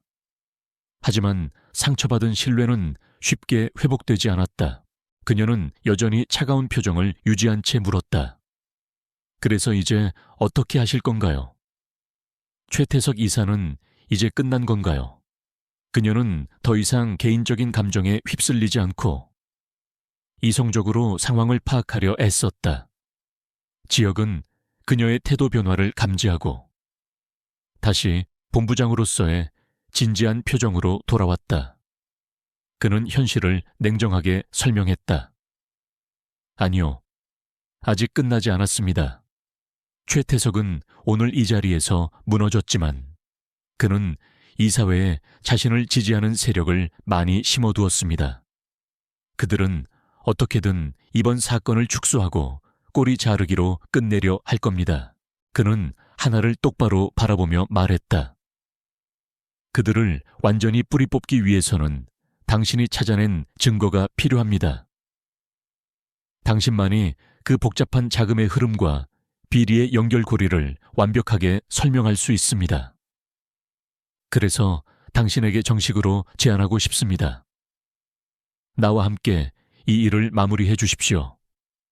나는 당신에게 권한과 자원을 제공하겠습니다. 그리고 당신은 그 누구도 반박할 수 없는 완벽한 논리로 그들의 죄를 입증해 주십시오. 우리 함께 싸웁시다. 그의 제안은 거부할 수 없을 만큼 매력적이었다. 하나는 깊은 내적 갈등에 휩싸였다. 이 남자는 자신을 속였다. 그의 거짓말로 인해 그녀는 마음을 열었고 위험에 빠졌으며 깊은 상처를 받았다. 하지만 동시에 이 남자는 자신을 구해준 유일한 사람이기도 했다. 그리고 무엇보다 그의 말이 맞았다. 이대로 끝내기에는 그녀가 감수한 위험과 노력이 너무나도 아까웠다. 그녀는 자신의 안위를 위해 불의를 외면하는 사람이 되고 싶지 않았다. 그것은 그녀의 신념이 허락하지 않았다. 오랜 침묵 끝에 그녀는 마침내 결정을 내렸다. 그녀는 지역을 바라보며 단호하게 말했다. 좋습니다. 본부장님, 협력하겠습니다. 지역의 얼굴에 안도의 빛이 스쳐 지나갔다. 하지만 하나의 다음 말은 그의 기대를 무너뜨렸다. 하지만 이건 어디까지나 비즈니스적인 파트너 관계일 뿐입니다. 저는 본부장님을 위해서가 아니라 제가 시작한 이 일의 끝을 보기 위해 그리고 정의가 실현되는 것을 보기 위해 싸우는 겁니다. 그 이상도 그 이하도 아닙니다. 그녀는 명확하게 선을 그었다. 지혁은 씁쓸한 미소를 지었지만 이내 고개를 끄덕였다. 지금으로서는 그녀의 협력을 얻어낸 것만으로도 만족해야 했다. 알겠습니다. 당신의 뜻을 존중합니다. 그는 즉시 김 비서실장에게 연락하여 그녀를 위한 새로운 업무 공간을 마련하라고 지시했다. 그녀는 더 이상 전략기획팀의 인턴이 아니었다. 이제부터 그녀는 그룹의 미래가 걸린 비밀 프로젝트의 핵심 전략가였다. 잠시 후 하나는 지역을 따라 아무도 없는 비상회의실로 안내받았다. 그곳은 최첨단 보안 시스템을 갖춘 완벽하게 독립된 공간이었다. 책상 위에는 최고 사양의 노트북과 그녀가 요구할 모든 데이터에 접근할 수 있는 최상위 보안 등급의 아이디 카드가 놓여 있었다. 지혁이 말했다. 이제부터 이곳이 당신의 사무실입니다. 필요한 것이 있다면 무엇이든 김 실장을 통해 요청하십시오. 하나는 말없이 고개를 끄덕였다. 그녀가 새로운 자리에 앉는 모습을 지혁은 복잡한 눈으로 바라보았다. 최태석을 무너뜨리는 것보다 그녀의 다친 마음을 다시 여는 것이 훨씬 더 어려운 싸움이 될 것임을 그는 직감했다. 유아나의 새로운 사무실은 SG그룹의 심장부와도 같은 곳이었지만 동시에 외부와는 완벽하게 차단된 비밀스러운 요새이기도 했다. 그녀는 이곳에서 지난 며칠간 지옥과 천국을 오갔던 감정들을 잠시 접어두고 오직 눈앞에 놓인 데이터에만 집중했다. 복잡하게 얽힌 숫자의 미로 속에서 진실을 꿰뚫는 것은 그녀가 가장 잘하는 일이었고, 유일하게 마음의 평화를 찾을 수 있는 방법이기도 했다. 그녀는 자신이 찾아낸 증거들을 체계적으로 정리하고 최태석의 범죄를 입증하기 위해 필요한 마지막 조각들이 무엇인지 파악하기 시작했다. 며칠 후 권지혁이 그들의 첫 번째 공식 전략 회의를 위해 그녀의 사무실을 찾았다. 어색한 침묵 속에서 하나는 대형 스크린에 자신이 정리한 자료들을 띄웠다. 그녀가 입을 여는 순간 개인적인 감정은 사라지고 냉철한 전략가의 모습만이 남았다. 그녀는 프로젝트 아발론의 고의적인 실패 과정부터 유령 회사를 통한 자금 세탁, 그리고 그 돈이 최태석 일가에게 흘러들어간 정황까지 한치의 오차도 없는 완벽한 논리로 설명해 나갔다. 그녀의 브리핑은 군더더기 없이 명료하고 파괴적이었다. 지혁은 팔짱을 낀 채 감탄과 경애가 뒤섞인 눈빛으로 그녀를 바라보았다. 그는 이미 사건의 전말을 파악하고 있었지만 그녀처럼 모든 조각을 꿰맞춰 하나의 거대한 그림으로 만들어내는 능력은 가지고 있지 못했다. 그녀는 단순한 데이터 분석가가 아니었다. 그녀는 이야기꾼이었다. 흩어진 숫자들에게 생명을 불어넣어 누구도 부인할 수 없는 진실의 서사를 만들어내는 타고난 전략가였다.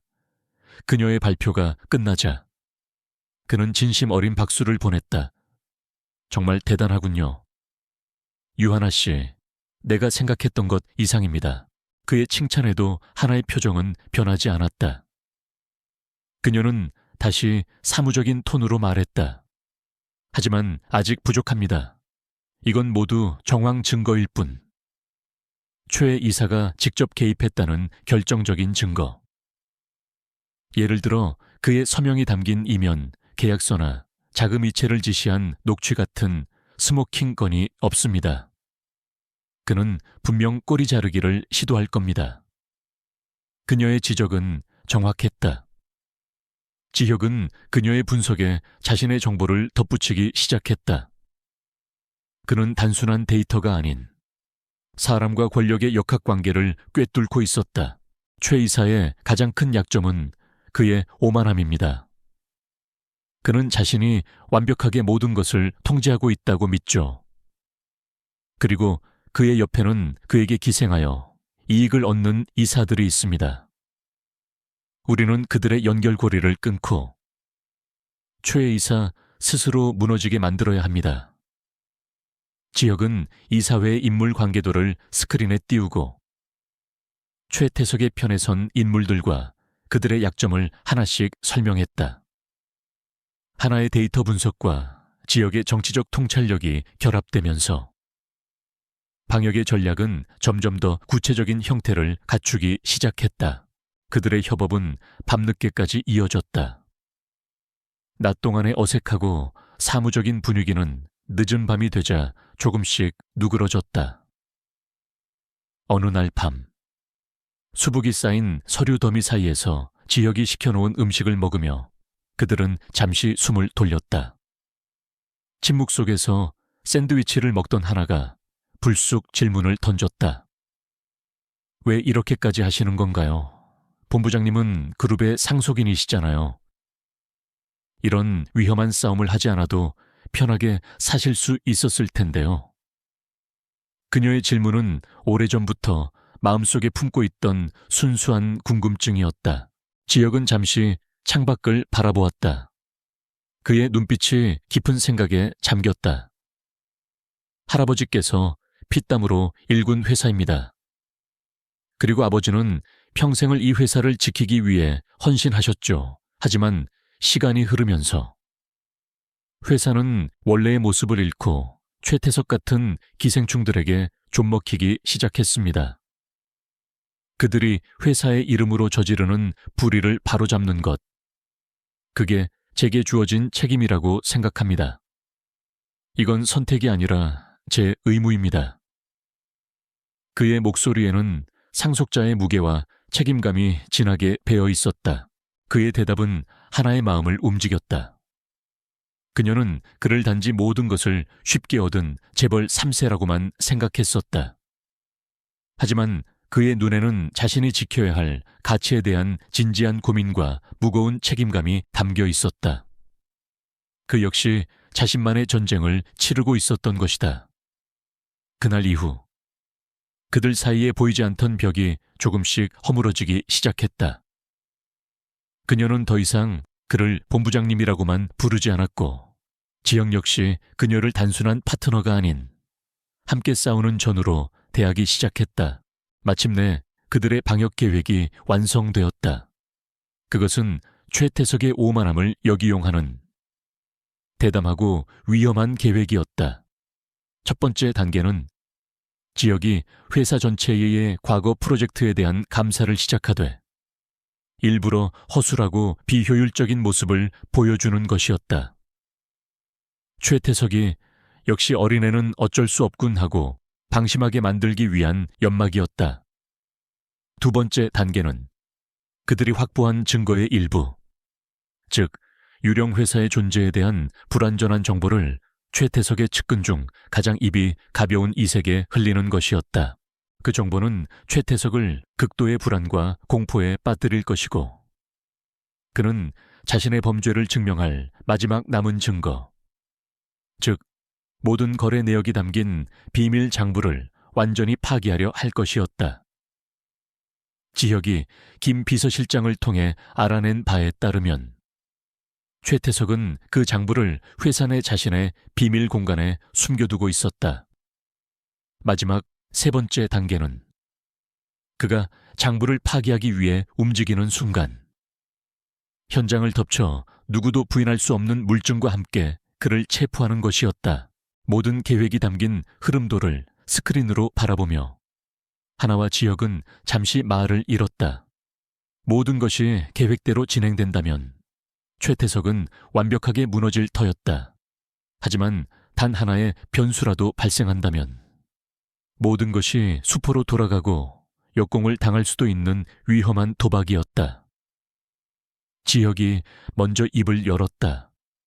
두렵지 않습니까? 하나씨 하나는 그를 똑바로 바라보며 대답했다. 두렵습니다. 하지만 이 일을 시작했을 때부터 각오했던 일입니다. 그녀의 눈은 흔들리지 않았다.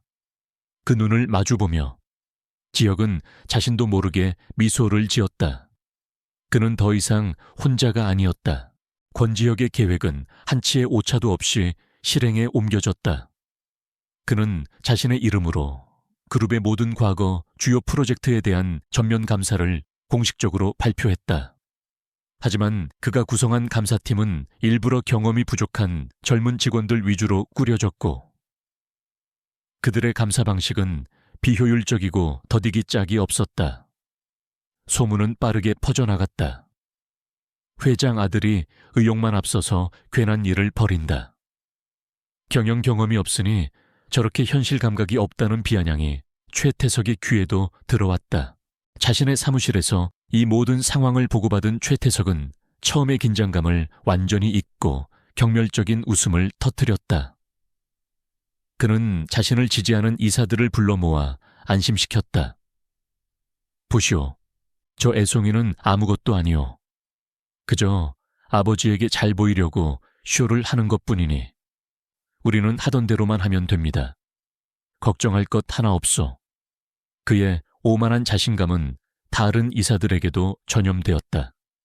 그들은 권지혁이라는 폭풍이 찻잔 속의 태풍에 불과하다고 믿어 의심치 않았다. 그들의 경계심은 완전히 허물어졌다. 최태석이 방심했다고 판단한 순간 지혁과 하나는 계획의 두 번째 단계를 실행했다.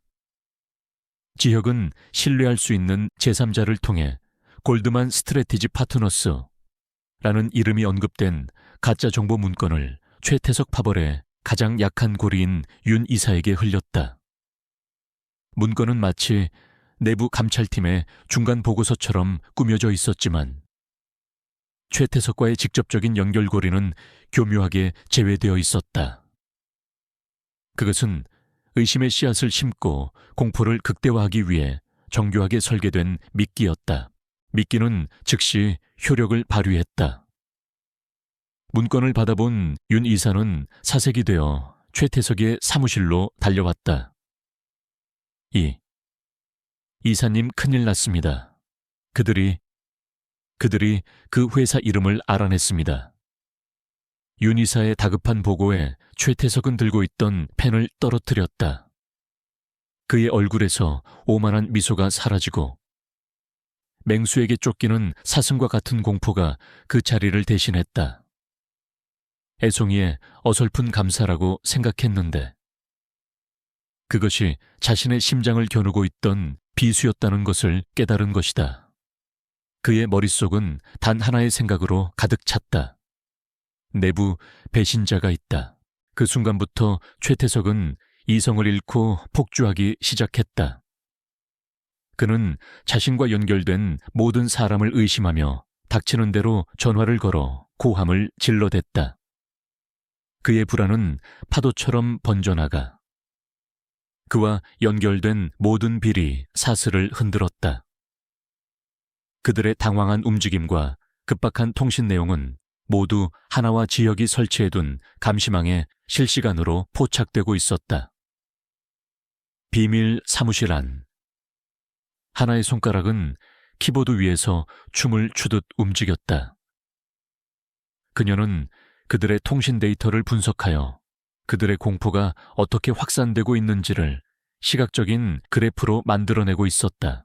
예상대로입니다. 윤 이사가 최태석에게 보고한 직후 관련자들 간의 통신량이 평소에 500% 이상 급증했습니다. 지금 그들은 서로를 믿지 못하고 완전히 혼란에 빠진 상태입니다. 하나의 냉정한 분석을 들으며 지역은 벽에 걸린 도시의 야경을 바라보았다. 저 불빛 아래에서 거대한 악의 제국이 스스로의 무게를 이기지 못하고 무너져 내리고 있었다. 이제 마지막 한수만 남았다. 최태석이 자신의 죄를 증명할 유일한 증거. 바로 그 비밀 장부를 없애기 위해 움직이게 만드는 것. 최태석은 자신의 사무실에서 안절부절 못하며 서성였다. 불완전한 정보가 유출되었다는 것은 곧 완전한 정보가 드러날 수도 있다는 의미였다. 그가 수년에 걸쳐 저지른 모든 비리와 거래 내역이 담긴 비밀 장부. 그것이 존재하는 한 그는 안전할 수 없었다. 그는 더 이상 누구도 믿을 수 없었다.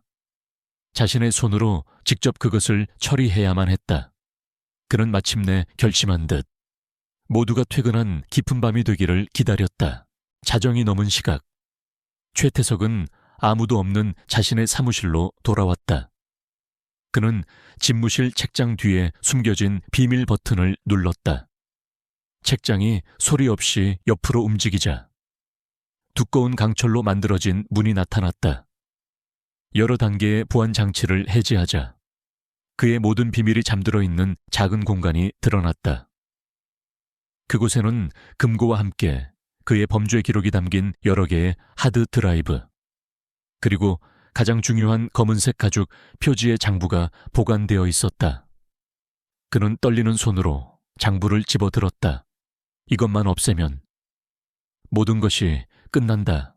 같은 시각 비밀 사무실에서 하나와 지혁은 흑백의 감시 카메라 화면을 숨죽여 지켜보고 있었다. 최태석의 집무실 근처에 몰래 설치해둔 미세 진동 센서가 그의 움직임을 감지하여 신호를 보낸 것이다. 화면 속에서 SJ그룹의 공식 감사팀장과 지혁의 변호사, 그리고 법무팀 직원들이 어둠 속에서 조용히 최태석의 사무실을 향해 움직이고 있었다. 그들은 모두 이 순간을 위해 오랫동안 준비해왔다. 모든 것이 완벽하게 그들의 예측대로 흘러가고 있었다.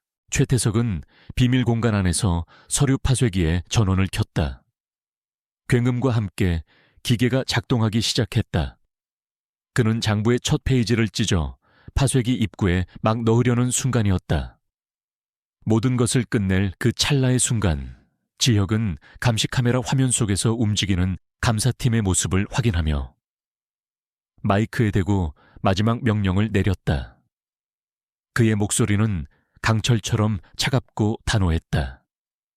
실행하십시오. 그 말이 끝나기가 무섭게. 최태석의 집무실 문이 거칠게 열리는 소리가 건물 전체에 울려 퍼질 듯 했다. 하늘의 그물은 넓고 넓어서 결코 빠져나갈 수 없는 법이었다. 최태석의 집무실 문이 열리는 순간 시간은 영원처럼 늘어나는 듯했다. 문 밖에는 SA그룹 감사팀장과 법무팀 그리고 보안팀이 서 있었다. 그들의 얼굴에는 어떤 감정도 담겨있지 않았지만 그 침묵이 오히려 최태석의 심장을 얼어붙게 만들었다. 그는 손에 든 비밀 장부와 눈앞의 사람들을 번갈아 쳐다보며 자신이 얼마나 어리석었는지를 깨달았다. 애송이라고 무시했던 권지혁이 쳐놓은 거대한 그물에 완벽하게 걸려든 것이다. 도망칠 곳도 변명할 여지도 없었다. 감사팀장이 한 걸음 앞으로 나서며 기계처럼 차가운 목소리로 말했다. 최태석 이사님, 회사 자산 불법 은닉 및 증거 인멸 현장에 대한 긴급 감사에 협조해 주셔야겠습니다. 그는 최태석의 손에 들린 장부를 가리켰다. 최태석의 손에서 힘이 풀리며 수년간 그의 범죄를 기록해온 검은 장부가 바닥으로 툭 떨어졌다. 그 순간 그의 오만함과 야망 그리고 그가 쌓아 올린 모든 것이 함께 무너져 내렸다. 그는 아무런 저항도 하지 못하고 그 자리에 주저앉았다. 다음 날 SJ그룹 전체는 보이지 않는 폭풍전야에 긴장감에 휩싸였다. 최태석 이사가 긴급 감사를 받았다는 소문이 꼬리에 꼬리를 물고 퍼져나갔지만 회사는 어떤 공식적인 발표도 하지 않았다. 직원들은 서로 눈치만 살피며 불안감 속에서 하루를 시작했다. 하지만 이 모든 혼란의 중심에 있는 비밀 사무실은 놀라울 정도로 고요했다. 유하나는 밤새 최태석의 비밀 장부 내용을 분석하여 최종 보고서의 마지막 퍼즐 조각을 맞추고 있었다. 그녀의 눈은 피로로 붉게 충혈되어 있었지만 그 어느 때보다도 총명하게 빛나고 있었다. 권지혁은 아버지인 권오현 회장과 함께 긴급 이사회를 소집했다.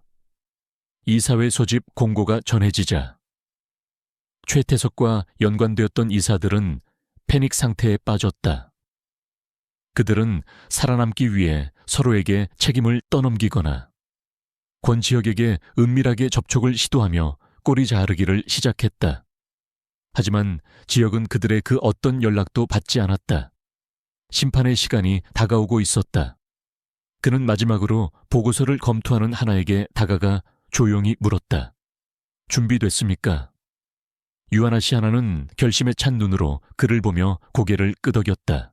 이사회 회의실에 두꺼운 문이 열리고 모든 이사들이 자리에 앉았다. 평소와 달리 회의실의 공기는 살얼음판처럼 차갑고 무거웠다. 상석에는 권오현 회장이 깊은 침묵 속에서 앉아 있었고 그의 옆에는 이전과는 비교할 수 없는 무게감을 풍기는 권지혁이 자리했다. 잠시 후 최태석이 보안팀 직원들에게 이끌려 회의실로 들어왔다. 하룻밤 사이에 10년은 늙어버린 듯 그의 얼굴은 잿빛으로 변해 있었다. 그는 모든 것을 포기한 사람처럼 힘없이 자리에 앉았다. 지혁이 자리에서 일어나 회의 시작을 알렸다. 그의 목소리는 낮았지만 회의실 전체를 압도했다. 오늘 이 자리는 우리 SJ그룹의 몸속에 오랫동안 자라온 독을 도려내기 위해 마련되었습니다. 그는 말을 멈추고 회의실 문 쪽을 바라보았다. 모든 이사들의 시선이 그곳으로 향했다. 문이 열리고 유하나가 당당한 걸음으로 회의실 안으로 들어왔다. 초라한 인턴의 모습이 아니었다. 그녀는 이 거대한 전쟁을 승리로 이끈 핵심 전략가의 위용을 뿜어내고 있었다. 연단의 선 하나는 잠시 숨을 고르고 이사들 한 명 한 명과 눈을 맞추었다. 그리고 그녀의 완벽한 프레젠테이션이 시작되었다. 그녀는 프로젝트 아발론의 실패 원인 분석부터 시작하여 유령 회사 골드만, 스트래티지 파트너스를 통한 자금 세탁, 그리고 그 돈이 최태석과 그의 측근들에게 흘러들어간 과정을 하나의 거대한 서사처럼 풀어냈다. 스크린에는 그녀가 찾아낸 데이터와 그래프, 그리고 어젯밤 확보한 비밀 장부의 페이지들이 차례로 나타났다. 그녀의 논리에는 한치의 빈틈도 없었고 그녀가 제시한 증거는 누구도 부인할 수 없었다.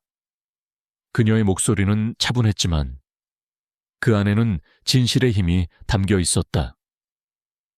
최태석의 편에 섰던 이사들은 얼굴이 하얗게 질린 채 고개를 숙였다. 그들의 제국이 일개 인턴 사원이라고 생각했던 한 젊은 여성의 손에 의해 완벽하게 무너져 내리는 순간이었다. 마침내 그녀가 마지막 페이지를 넘기며 발표를 마쳤을 때 회의실 안에는 무거운 침묵만이 흘렀다. 그때였다. 모든 것을 포기한 듯 앉아있던 최태석이 갑자기 자리에서 벌떡 일어났다. 그의 눈은 광기로 번들거리고 있었다. 그는 이성과 합리성이라는 가면을 벗어 던지고 궁지에 몰린 짐승의 본성을 드러냈다. 하지만 그의 분노는 권지혁을 향하지 않았다. 그는 손가락으로 유하나를 가리키며 고함을 질렀다. 전현이야, 저 계집애가 모든 걸 조작한 거야. 저건 우리 회사를 무너뜨리기 위해 경쟁사에서 보낸 스파이라고. 그는 이성을 잃고 하나에게 달려들려 했다. 그의 추악한 발악은 그의 마지막 자멸이었다. 보안팀이 그를 제압하기 전에 권지혁이 먼저 몸을 날려 하나의 앞을 막아섰다. 최태석의 광기 어린 모습은 회의실에 모인 모든 사람들에게 그의 유죄를 다시 한번 확인시켜 주었을 뿐이다. 그 순간 지금까지 침묵을 지키고 있던 권오현 회장이 마침내 입을 열었다. 그의 목소리는 조용했지만 그 안에는 산을 움직일 듯한 무게가 실려 있었다. 최태석 이사, 오늘부로 당신을 SJ그룹에서 파면하고 당신과 관련된 모든 비리에 대해 법이 허용하는 가장 강력한 처벌을 받게 할 것이요. 회장의 선고는 사형 판결과도 같았다. 그는 이어서 최태석의 편에 섰던 다른 이사들을 차갑게 쳐다보았다. 그의 시선 하나만으로도 그들의 운명이 결정되었다. 최태석은 여전히 무언가 소리치며 발버둥 쳤지만 결국 보안팀에게 끌려 회의실 밖으로 사라졌다. 다른 이사들도 고개를 숙인 채 조용히 회의실을 빠져나갔다. 폭풍이 휩쓸고 간 것처럼 거대한 회의실에는 권오현 회장과 권지혁, 그리고 유하나, 세 사람만이 남았다. 권오현 회장은 천천히 자리에서 일어나 하나에게 다가왔다. 그는 더 이상 그녀를 인턴으로 보지 않았다. 그의 눈에는 회사를 위기에서 구해낸 영웅에 대한 깊은 존경과 감사가 담겨 있었다. 그는 아무 말 없이 그녀를 향해 깊이 고개를 숙여 보였다. 그 어떤 말보다도 무거운 의미가 담긴 행동이었다. 길고 길었던 싸움이 마침내 끝나는 순간이었다. 거대한 악은 무너졌고 그 자리에는 새로운 희망의 빛이 비치고 있었다. 폭풍 같던 이사회가 끝난 후 SJ그룹은 거대한 변화의 소용돌이에 휩싸였다. 최태석 이사의 구속과 비리 네트워크에 대한 수사 소식은 연일 언론의 헤드라인을 장식했다. 그룹의 주가는 일시적으로 폭락했고 시장의 신뢰는 바닥으로 떨어졌다. 하지만 이 혼란은 끝이 아니라 새로운 시작을 위한 진통이었다. 권지혁은 아버지인 권오현 회장의 전폭적인 지지 아래 그룹의 대대적인 개혁 작업을 이끌기 시작했다. 그의 첫 번째 임무는 썩은 부위를 도려내는 것이었다. 최태석과 연루된 모든 임직원들은 예외 없이 자리에서 물러나 법의 심판을 받게 되었다. 그들이 앉아있던 자리에는 나이나 배경이 아닌 오직 실력과 청렴함으로 평가받은 젊은 인재들이 수혈되었다. 또한 그룹의 모든 의사결정 과정을 투명하게 공개하고 내부 고발자를 철저히 보호하는 시스템이 도입되었다. 지혁은 밤낮을 가리지 않고 일했다. 그의 단호하고 신속한 개혁 조치는 처음에는 반신반의하던 직원들의 마음을 움직였고 시장의 신뢰를 조금씩 회복하기 시작했다. 이 모든 변화의 중심에서 유하나는 잠시 자신만의 시간을 가졌다. 그녀는 더 이상 비밀 사무실로 출근하지 않았다. 지혁은 그녀에게 충분한 휴식을 주었고 그녀는 그동안 자신을 둘러싸고 일어났던 엄청난 사건들을 차분히 정리했다. 그녀는 더 이상 평범한 인턴이 아니었다. 거대한 악과 맞서 싸워 이겼고 그 과정에서 자신의 능력을 증명했으며 한 남자의 비밀과 진심을 마주했다. 그녀의 삶은 이전과는 결코 같을 수 없을 터였다. 며칠 후 그녀는 권오연 회장의 개인 집무실로 호출되었다. 노 회장은 따뜻한 미소로 그녀를 맞았다. 그는 어떤 형식적인 절차도 없이 진심이 담긴 목소리로 그녀에게 다시 한번 감사를 표했다. 유하나 양, 자네는 우리 SJ그룹의 은인일세. 자네의 용기와 지혜가 아니었다면 이 회사는 안에서부터 썩어 문드러졌을 걸세. 그는 그녀에게 파격적인 제안을 했다. 새로 신설되는 미래전략본부의 수석 전략팀장 자리였다. 인턴에서 정직원을 건너뛰어 곧바로 핵심 부서의 팀장으로 임명하는 전례 없는 인사였다. 하나의 마음은 복잡했지만 그녀는 더 이상 주저하거나 두려워하지 않았다. 그녀는 자신의 힘으로 얻어낸 기회를 받아들이기로 했다. 회장님의 뜻을 따르겠습니다. 제가 가진 모든 능력을 발휘하여 SJ그룹의 새로운 미래를 만드는 데 기여하고 싶습니다. 그녀의 당당한 대답에 권오연 회장은 만족스러운 미소를 지었다. 그녀의 새로운 직속상관은 당연하게도 미래전략본부장인 권지혁이었다. 그들의 인연은 이제 새로운 국면을 맞이하게 된 것이다. 업무에 복귀한 첫날, 하나는 퇴근 후 회사 옥상 정원을 찾았다. 시원한 저녁 바람을 맞으며 복잡한 생각을 정리하고 싶었다. 그녀가 난간에 기대어 서울의 야경을 바라보고 있을 때 익숙한 목소리가 뒤에서 들려왔다. 여기 있을 줄 알았습니다. 권지혁이었다. 그는 더 이상 슈트를 입은 본부장도 후드티를 입은 대학생도 아니었다. 그는 편안한 셔츠 차림으로 그녀의 옆에 다가와 섰다. 그들 사이에는 한동안 어색한 침묵이 흘렀다. 모든 싸움이 끝난 지금 그들은 서로를 어떻게 대해야 할지 알 수 없었다. 지혁이 먼저 입을 열었다. 그의 시선은 그녀가 아닌 먼 곳의 도시 불빛을 향해 있었다. 그동안 제대로 사과하지 못했던 것이 마음에 걸렸습니다. 본부장으로서가 아니라 한 개인으로서 유하나 씨에게 사과하고 싶었습니다. 어떤 이유에서든 당신을 속인 것은 제 잘못입니다. 그는 그녀를 자신의 계획에 끌어들였고 위험에 빠뜨렸으며 그녀의 순수한 신뢰를 이용했다. 그 사실은 그를 계속해서 괴롭혔다. 하나는 천천히 고개를 돌려 그의 옆모습을 바라보았다. 그의 얼굴에는 깊은 죄책감과 진심이 담겨 있었다. 그녀는 이제 그를 향한 원망이나 배신감을 느끼지 않았다. 그가 어떤 마음으로 그 힘든 싸움을 해왔는지 이제는 이해할 수 있었기 때문이다. 그녀는 옅은 미소를 지으며 대답했다. 그 거짓말을 잊었다고 하면 거짓말이겠죠.